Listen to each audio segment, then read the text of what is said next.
Welcome back to Say Hi to Hybrid Teaching. This is Session 2, Software Details. Session 2 is where we go into the deeper dives on specific software options that you have for your hybrid classroom. Today we're going to do WebEx 1, which is beginning WebEx for teachers. So let's get started.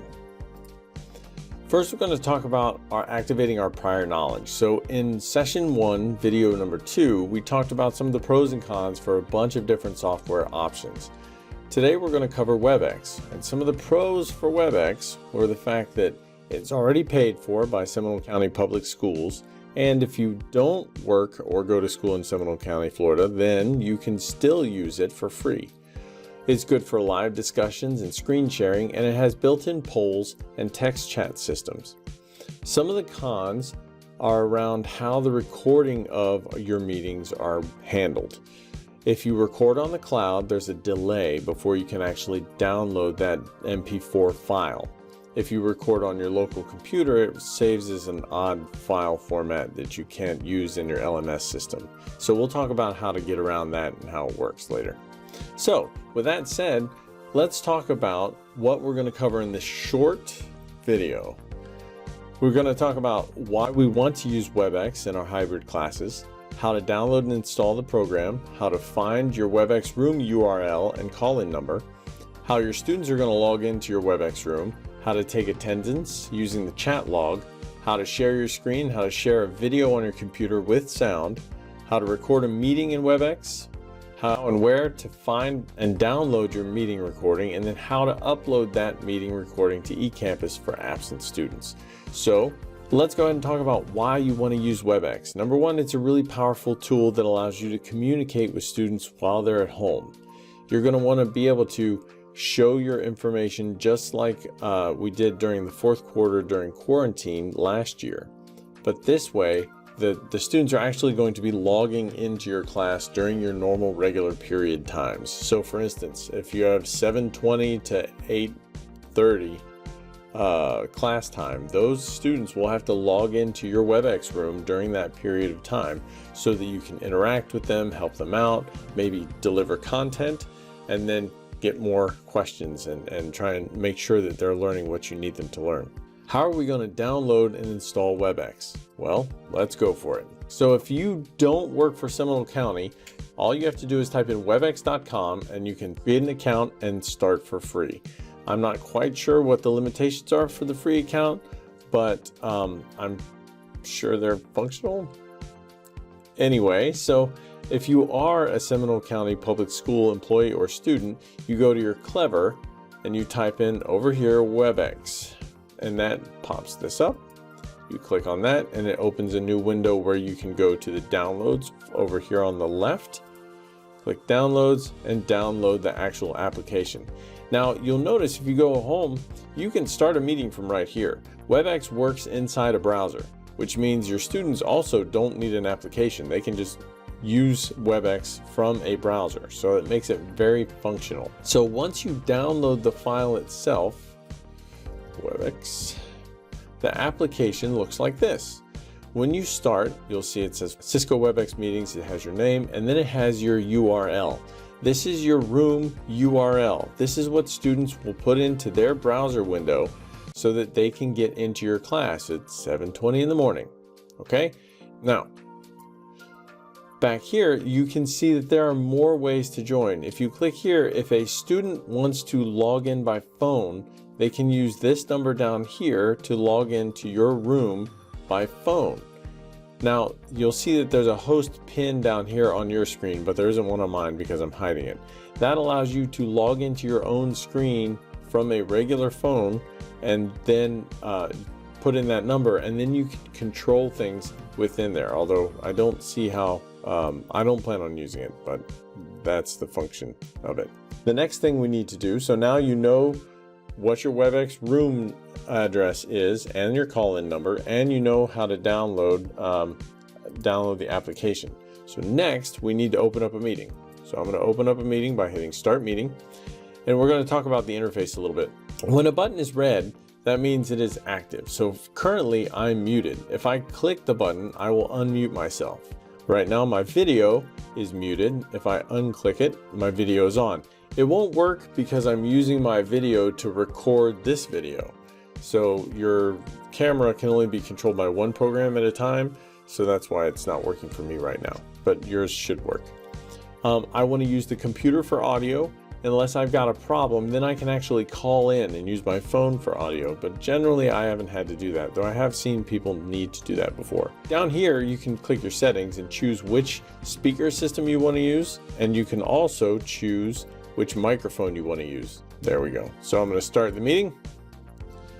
Okay, and when you start a meeting, when people join, they will pop in under participants. Down here are your main control buttons. Let me get out of the way. So this button down here, the mute button, is black. If I press it again, now I'm muted. You can also see that I'm muted up here. I can unmute myself or mute myself up here.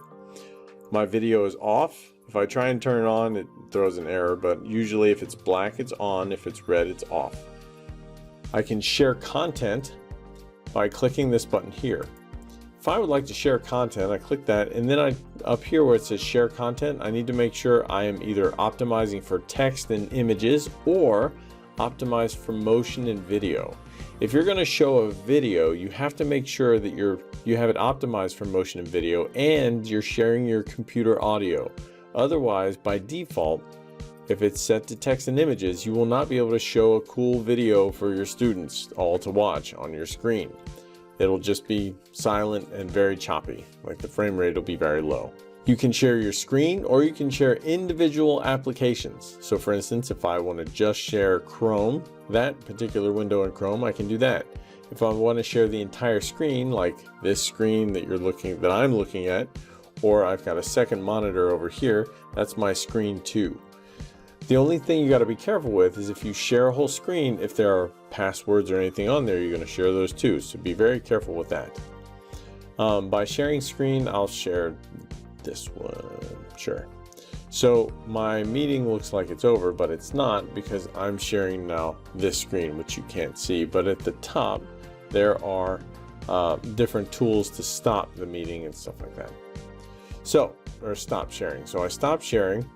Now I'm going to go ahead and hit record. I'm going to record this meeting, and I have two options here. I can record in the cloud, which is good because it'll save it as a file I can use, or I can record on my computer, which is less useful for us. It's a smaller file if you record on your computer. However, it's not something you can just drop in your LMS like eCampus. So we're going to record in the cloud, and I'm going to hit record.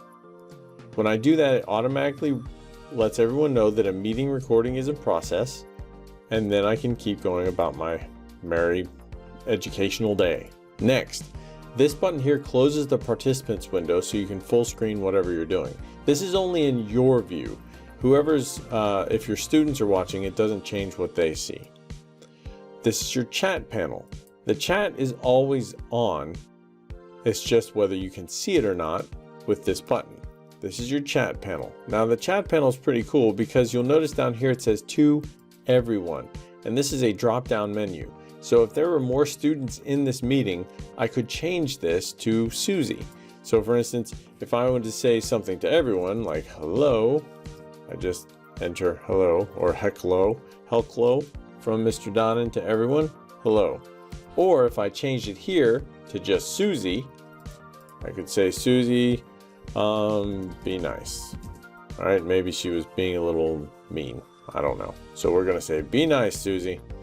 That goes to everyone right now, but we would have set it to just Susie before we sent it so we don't blow her up in front of class. Now that we're done with our class and we're going to wrap things up, I'm going to stop recording. I'm going to hit stop and stop recording. Cool. Now, this chat is saved, although you can't see it yet. When we close and end meeting, it says, do you want to save the meeting files? We hit yes, and we're going to save it. Where are we going to save it? Let's browse. I'm going to save it to the desktop, and I'm going to call, and it'll be the chat log. All right, end meeting. Yes. So my chat log is dropped onto my desktop. It's right over here. It's called chat.txt. If I double click it, I can see on July 28th, 2020, at 10:09 from Clayton Don to everyone, hello. Now the cool part is, if you have your students, as soon as they log into your classroom, type here, you've got a record of their attendance down to the minute. So you know who was there, and since this is a hybrid class, those students are required to be in the room for attendance. So this is going to be a great way to take attendance and keep these chat logs as your hello, I took attendance today, and put that into Skyward. Now we said we'd made a recording, but we said we'd put it in the cloud. So now we have to find our recording. So I'm going to go here, open this up, and go to my Clever again, and go, once it opens, I'm going to go to my WebEx, and I'm going to go to recordings. In recordings, it has all the different recordings that I have made for a bunch of different trainings. So this is a 16-second training that I made last night. Notice that the one I made tonight is generating. There is a delay when you make a recording before you can download it. Oh look, there it is. Since it was short, it actually didn't take that long. Probably 4 or 5 minutes, maybe less. I can download that, and it's MP4 format, which is good. I'm going to download it, and it drops it right here, which is in our downloads folder. All right, so there it is.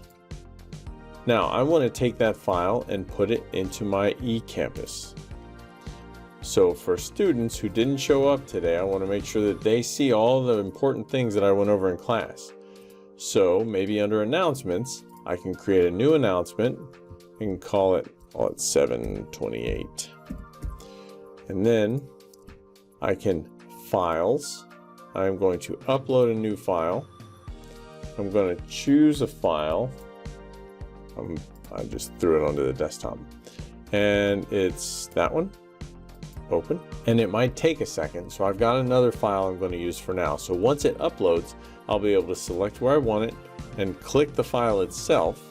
Then I can say, here is our meeting, whatever, go down to the bottom, hit save. Now under announcements, here's our meeting, and that's the video that I had already had uploaded. I think that covers everything. Let's review. F5. Okay. You know what your WebEx room and address, WebEx room address and call-in number are. You know how to download your chat log and use it for attendance. You know how to share your screen with and without sound. You know how to record your meetings in the cloud and download them to your computer, and you know how to upload that meeting to eCampus. So, congratulations, you're not a beginner anymore. So, yay you! You're probably not really comfortable with it yet because we went through it really fast. So remember, pause the video, go back, watch the things so that you know and actually are comfortable with it. You'll get it relatively quickly once you start using it. In our next video, we're going to go over some of the more advanced settings on how to interact with students and do some cooler stuff in WebEx. So for now, thanks for watching, and I will see you in session 2, WebEx 2, where we'll do some advanced stuff. Thanks.